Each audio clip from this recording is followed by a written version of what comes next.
बात करेंगे पटवारी भर्ती परीक्षा की। राजस्थान कर्मचारी चयन बोर्ड की पटवारी भर्ती परीक्षा कल यानी 17 अगस्त को राज्य के अलग अलग परीक्षा केंद्रों पर आयोजित की जाएगी। राजस्थान पटवारी भर्ती परीक्षा का आयोजन 2 पारियों में किया जाएगा। पहली पारी सुबह 9 से 12 बजे तक होगी और दूसरी पारी 3 बजे से 6 बजे तक होगी। इस भर्ती परीक्षा में राज्य में पटवारी के 3705 पद भरे जाएंगे। इसमें करीब 6,78,000 उम्मीदवारों ने आवेदन किया है। परीक्षा में जींस और घड़ी पहनकर आने पर बैन लगाया गया है। 2 घंटे पहले मौके पर आपको पहुंचना होगा जहां आपका एग्जाम होगा। पहली शिफ्ट के अभ्यर्थी अपने साथ प्रश्न पत्र घर नहीं ले जा सकेंगे, जबकि दूसरी शिफ्ट के अभ्यर्थी अपने साथ प्रश्न पत्र घर ले जा सकेंगे।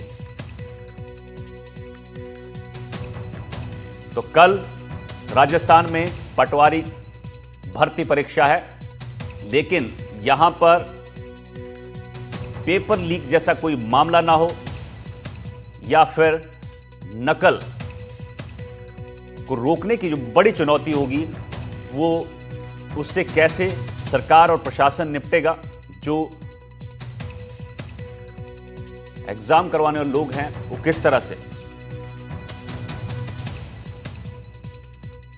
इससे निपटते हैं वो देखने वाली बात होगी। लेकिन आपको ड्रेस कोड भी आपके लिए है, आपको जीन्स नहीं पहननी है, घड़ी नहीं लानी है और 2 पारियों में ये एग्जाम होने का 9 से 12 पहली पारी और 3 से शाम 6 बजे तक दूसरी पारी होगी।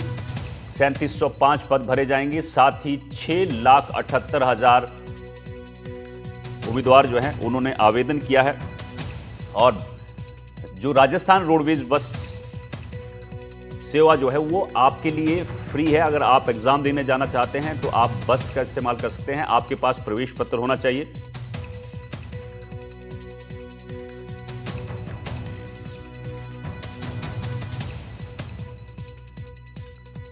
रात 12 बजे से फ्री बस सेवा जो है वो शुरू हो चुकी है। राजस्थान रोडवेज की बस में जो अभ्यर्थी हैं वो सफर कर सकते हैं। प्रवेश पत्र आपको दिखाना होगा और ये सेवा जो है 19 अगस्त तक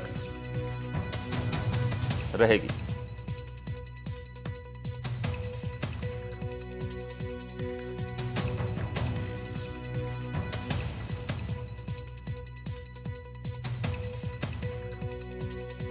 नवीन जोशी भीलवाड़ा से हमारे साथ बने हुए हैं। नवीन, पहले तो ये बताइए कि क्या कुछ तैयारियां हैं, किस तरह से जहां पे एग्जाम होने हैं वहां पर क्या कुछ तैयारियां की गई हैं, ये जरा तस्वीरें दिखाइए। और साथ ही ये भी बताइए कि जो अभ्यर्थी हैं उनके लिए कुछ गाइडलाइंस हैं, ड्रेस कोड हैं, उसके बारे में जरा जानकारी दे दीजिए अभ्यर्थियों के लिए। देखिए, तैयारियां पूरी प्रशासन ने कर ली है। खुद जो कलेक्टर है जसप्रीत सिंह वो इसकी मॉनिटरिंग कर रहे हैं। एडीएम सिटी जो कि अतिरिक्त कलेक्टर शहर है भीलवाड़ा, दीप्ति कुमार, उनको इसका प्रभारी बनाया, नोडल इंचार्ज बनाया। भीलवाड़ा में करीब 21 परीक्षा केंद्रों पर परीक्षा होगी, जिसमें 10 से ज्यादा केंद्र सरकारी स्कूलों में संचालित है और 9 केंद्र कई आसपास जो है वो प्राइवेट स्कूलों में कहीं ना कहीं बनाए गए हैं। अब 21 परीक्षा केंद्रों की तैयारी शुरू हो चुकी है। अभी कुछ देर पहले ही करीब ठीक 11:30 बजे बताया जा रहा है एक अंतिम ब्रीफ मीटिंग हो रही है, जिसकी मॉनिटरिंग खुद एडीएम सिटी यानी कि अतिरिक्त कलेक्टर शहर कर रही है। रोडवेज ने अपने स्तर पर तैयारी कर ली है। रोडवेज के चीफ मैनेजर निरंजन कुमार शर्मा से हमारी दूरभाष पर बात हुई है। उन्होंने कहा है कि जितने भी परिचालक है, चालक है, उनको पाबंद किया गया है। तो जो भी परीक्षा देने के लिए परीक्षार्थी आता है वो अपना अगर प्रवेश पत्र दिखाता है तो उसको निःशुल्क परीक्षा बस में बिठाना है, उसको किसी तरह की कोई समस्या नहीं हो, इसका लेकर भी ध्यान रखना है। तो कहीं ना कहीं पूरी तरह से चाक चौबंद व्यवस्था की गई है। और दूसरी बात, आपने जो सवाल उठाया, परीक्षा में किसी तरह कोताही बात में बरती जाए, पेपर लीक जैसी कोई घटना नहीं हो, इसके लिए बाकायदा बताया जा रहा है कि इसकी पूरी जो परीक्षा केंद्र पर जो प्रश्न पत्र पहुंचाने से लेकर परीक्षा केंद्र के अंदर तक जो परीक्षा के प्रश्न पत्र पहुंचाए जाने हैं उसकी तक की वीडियोग्राफी कराई जा रही है। उसके लिए सीसीटीवी कैमरे जो भी लगे हुए हैं उनके द्वारा भी मॉनिटरिंग करने की एक व्यवस्था की जा रही है। अभी हम भीलवाड़ा के रोडवेज बस स्टैंड पर खड़े हुए हैं। यहाँ पे भी जो तैयारी है पूरी कर ली गई है। क्योंकि आज जन्माष्टमी है, अवकाश है, मगर कहीं ना कहीं कल शाम को इस पूरी जो परीक्षा है उसको लेकर तैयारी यहाँ पर चीफ मैनेजर निरंजन कुमार के नेतृत्व में कर ली गई है। खुद पुलिस के जिलाधिकारी, एडिशनल एसपी एक हिसाब से सुरक्षा को लेकर व्यवस्था कर चुके हैं। और जो एडीएम सिटी है जो कि नीतीश कुमार ने उनको यहाँ का पूरी परीक्षा का नोडल इंचार्ज बनाया है। ठीक है, विपिन सोलंकी उदयपुर से हमारे साथ जुड़े हैं। विपिन, मैं आपके पास भी आना चाहूंगा, आप भी बताइए जरा उदयपुर में किस तरह की तैयारियां इस भर्ती परीक्षा के लिए की गई हैं। तो जी मैं आपको बता दूं कि उदयपुर में 39 केंद्र बनाए गए हैं जो कि 10 से 15 किलोमीटर के रेडियस में शहर के आसपास। इस और उदयपुर में 11,808 808 अभ्यर्थी जो है वो पंजीकृत है, जो सुबह से ही आज शाम से ही आना शुरू हो जाएंगे। लेकिन उदयपुर के लिए प्रशासन को लेकर अलग चुनौती है। पिछले 3 दिन से लगातार वीकेंड का समय चल रहा है और बड़ी संख्या में उदयपुर में पर्यटक आए हुए हैं और एकदम सारे अभ्यर्थी उदयपुर में भी पहुंचेंगे। तो प्रशासन के लिए और पुलिस के लिए सबसे बड़ी चुनौती होगी यहाँ की ट्रैफिक व्यवस्था को सुचारू रूप से चलाना, क्योंकि जितने भी पर्यटक है वो सुबह अपने घर की तरफ जाना शुरू होंगे और इधर से जो अभ्यर्थी है वो आना शुरू होंगे। तो इसके लिए पुलिस की तरफ से, प्रशासन की तरफ से व्यवस्था की गई है। पुलिस अधिक से अत्यधिक पुलिस जो है वो तैनात की गई है। अभी मैं खड़ा हूँ उदयपुर के उदियापुर बस स्टैंड पर, जो कि बिल्कुल शहर के बीचों स्थित है, जहां पर हर परीक्षा, जो बड़ी परीक्षा होती है उस समय ट्रैफिक जाम की बड़ी समस्या सामने होती है। अभ्यर्थी भी हमारे साथ है। ये आप कल एग्जाम देने जा रहे हैं, किस तरह से तैयारी है आपकी, क्या देखते हैं आप कल पेपर को लेकर, और पेपर लीक प्रूफ कैसे बनाया जाए इसके बारे में बताएं। सर ऐसे तो हमने तैयारी के हिसाब से बहुत अच्छे से अपने जा रहे हैं और सरकार ने बहुत अच्छा फैसला किया कि ये एग्जाम 2 शिफ्ट में किया, इससे ज्यादा नॉर्मलाइजेशन नहीं हो। और नॉर्मलाइजेशन में क्या कि सबसे ज्यादा दिक्कत आ रही थी ये पशु परीक्षण एग्जाम में, जिस कारण सरकार ने देखकर ये एग्जाम 2 शिफ्टों में किया, जिससे हमको भी खुशी हो रही है। और मैं यही चाहता हूँ कि इसमें पेपर लीक नहीं हो। हालांकि अभी जो भी एग्जाम हुए उसमें एक भी पेपर लीक का मामला नहीं आया सामने, इसलिए हमको कुछ मिला के अच्छा रिस्पॉन्स मिल रहा है। अच्छा, इतने कितने 1 साल से 8 महीने से लगातार तैयारी करते हैं बिल्कुल अभ्यर्थी, सर, आप भी? हम 1 साल से हम इसकी तैयारी कर रहे हैं, पटवारी की भी कर रहे हैं और दूसरे एग्जाम की भी कर रहे हैं। तो आप कल पेपर देने जाएंगे तो क्या मन में खौफ है कि पेपर लीक ना हो जाए, क्योंकि फिर से जीरो से शुरू करना पड़ता है? खौफ तो थोड़ा बहुत तो है, पर इतना भी खौफ नहीं है, क्योंकि अभी कुछ भी किसी भी पेपर लीक नहीं हो, इसमें इतना खौफ नहीं है हमको। और भी हमारे साथ में अभ्यर्थी है भैया। आपका सेंटर कहाँ है, कहाँ आया है? डूंगरपुर आया है। क्या देखते हैं, कल पेपर होने वाला है, किस तरह से तैयारी रही और पेपर लीक को लेकर क्या सोचते हैं, पेपर लीक प्रूफ कैसे बनाया जाए? बताइए जितना रहा हो। यही सरकार है, यही फ्री एग्जाम क्या होता है, ऐसा होने के बाद अच्छा, तो क्या आप क्या सुझाव देना चाहेंगे सरकार को? आप क्योंकि अभ्यर्थी, आप भी पढ़ाई करते हैं, पेपर लीक होता है, शुरू से शुरू करना पड़ता है, तो क्या सोचते, क्या होना चाहिए? देखो ये अभी आपको पता है कितने बाहर रहते हैं, जो परिवार में।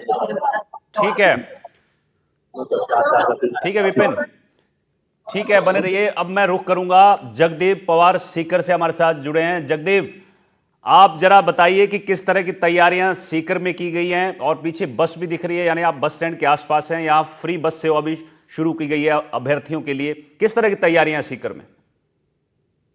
जी अनिल, बताना चाहूंगा कल जो 2 पारियों में पटवारी भर्ती परीक्षा होनी है उसको लेकर जिला प्रशासन की ओर से पुख्ता इंतजाम किए गए हैं। कड़ी सुरक्षा के बीच जो है परीक्षा का आयोजन होना है, इसको लेकर जिला प्रशासन ने अपनी तरफ से पूरी तैयारियां कर ली है। वहीं जो है परीक्षा केंद्रों पर सीसीटीवी कैमरे भी लगाए गए हैं ताकि नकल नहीं हो सके, इसको लेकर के पुख्ता इंतजाम किए गए हैं। इसके साथ ही बस डिपो परिसर में भी इस समय हम खड़े हैं, वहां पर भी जो है इस बार जो है अभ्यर्थियों के लिए सरकार की ओर से निःशुल्क बस सेवा जो की गई है, इसको लेकर के आज रात से लेकर के परीक्षा होने के दूसरे दिन रात 12 बजे तक जो है निःशुल्क छात्रों के लिए जो है बस में आने जाने की सुविधा रहेगी। इसको लेकर के हमारे साथ में जो है सीकर बस डिपो के जो परिसर के इंचार्ज है, प्रभारी है, वो भी हमारे साथ है। हम इनसे बात करके भी जानेंगे किस तरह की व्यवस्थाएं जो वैसे पटवारी भर्ती परीक्षा को लेकर किस तरह की व्यवस्थाएं जो है रोडवेज डिपो की ओर से की गई है, कितनी अतिरिक्त बसें लगाई गई है और छात्राओं की सुविधा के लिए, जो अभ्यर्थियों की सुविधा के लिए क्या इंतजाम रहेंगे। हमने 10 तो अतिरिक्त गाड़ियां लगाई हैं, क्योंकि साथ में हमारा लोहागढ़ मेला चल रहा है, तो उसके अलावा भी हमने 10 गाड़ियां अतिरिक्त चलाई हैं। और यहाँ पे विद्यार्थियों के लिए उसे पानी की समुचित व्यवस्था की गई है। और चीफ मैनेजर महोदय दीपक जी कुमावत द्वारा 8-8 घंटों की पारियों में कर्मचारी और अधिकारी लगाए गए, तो 24 आवर हमारे एम्प्लॉइज यहाँ पे व्यवस्था के लिए तैनात रहेंगे। साथ ही पुलिस व्यवस्था के लिए एसपी सर महोदय को लिखा गया है, वहां से पुलिस जवान उपलब्ध करवाए जाएंगे ताकि किसी प्रकार की अव्यवस्थाएं नहीं है। जो रोडवेज बसें कितनी डिपोस है, कितनी कहाँ तक जो रूट पर चलेगी, क्या कितनी व्यवस्था? तो नियमित गाड़ियां चल रही हैं, वो तो अपने नियमित शेड्यूल पे चलेंगी, वहां तो स्टूडेंट्स यात्रा कर सकते हैं। उसके अलावा हमने भीड़ को देखते हुए 10 गाड़ियां अतिरिक्त और लगाई हैं, और अगर इससे ज्यादा भी जरूरत पड़ी तो हमारे पास समुचित संसाधन है, वो हम कंप्लीट व्यवस्थाएं करेंगे। अनिल बता दूं, जो Rajasthan roadways speaker bus depot की ओर से 10 गाड़ियां अतिरिक्त लगाई गई ठीक है। है। इसके अलावा जो रूटीन में जो गाड़ियां चलती है वो तो चलेगी। इसके अलावा अभ्यर्थियों की सुविधा को देखते हुए यहाँ पे पानी और चिकित्सा की व्यवस्था भी ठीक है की गई जगदीप। है, और पुलिस जाब्ता भी यहाँ तैनात रहेगा। ठीक है, यानी तैयारियां पूरी हैं। इम्तियाज का रुख करेंगे, झुंझुनू से हमारे साथ जुड़े हुए हैं। इम्तियाज, आप भी जरा बताइए किस तरह की तैयारियां वहां पर की गई हैं ताकि किसी भी तरह की जो नकल या फिर पेपर लीक वाली बात ना हो, क्योंकि अभ्यर्थी उदयपुर में बात कर रहे थे, कहीं ना कहीं डर है, खौफ है कि कहीं पेपर लीक ना हो जाए। किस तरह की तैयारियां जो हैं झुंझुनू में की गई हैं? बिल्कुल, कल 17 अगस्त को जो 2 पारियों में पटवारी भर्ती परीक्षा होनी है, उसको लेकर जो प्रशासन है वो बड़ा ही चाक और चौबंद नजर आ रहा है। सीसीटीवी कैमरे लगाए गए हैं, और जो अभ्यर्थी परीक्षा देने के लिए जैसे ही प्रवेश करेंगे, उनकी पूरी सुरक्षा जैसे गाइडलाइन है वो पूरी करने के बाद ही उनको प्रवेश है वो दिया जाएगा। इसके साथ ही अभी फिलहाल हम जो झुंझुनू रोडवेज बस डिपो है वहां खड़े हैं। यहाँ पर परीक्षार्थियों के लिए जो निःशुल्क बस सेवा की गई है। यहाँ से जिले से जो बाहर जा रहे हैं, चाहे जयपुर हो या बीकानेर हो या फिर अदर कोई डिस्ट्रिक्ट हो, वहां जो बच्चे जा रहे हैं वो निःशुल्क यात्रा करते हुए जा रहे हैं, क्योंकि कल 15 अगस्त के मध्य रात्रि से लेकर 19 अगस्त तक की जो 4 दिन की फ्री यात्रा की है, उसमें बच्चे हैं वो बड़े ही, हमने बातचीत भी की है कई बच्चों से, लेकिन जल्दी होने के चलते बच्चे बस में रवाना हो गए हैं। उन्होंने कहा है कि ये अच्छी पहल है सरकार की तरफ से जो निःशुल्क की गई है। साथ ही जो पेपर लीक मामलों पर भी हमने बात की है, तो कहीं ना कहीं उन्होंने कहा है कि जो पीछे सरकारों से गलतियां हुई हैं उनको सुधार करते हुए पेपर जो रोक है, ठीक है, ठीक है इम्तियाज, यानी ये तस्वीरें हैं, यहां पर अभ्यर्थी जो है परीक्षा सेंटर की तरफ निकलना शुरू हो गए हैं, जो तस्वीरें आप दिखा रहे हैं। बहुत बहुत शुक्रिया नवीन, इम्तियाज, विपिन और जगदेव आपका जानकारी के लिए।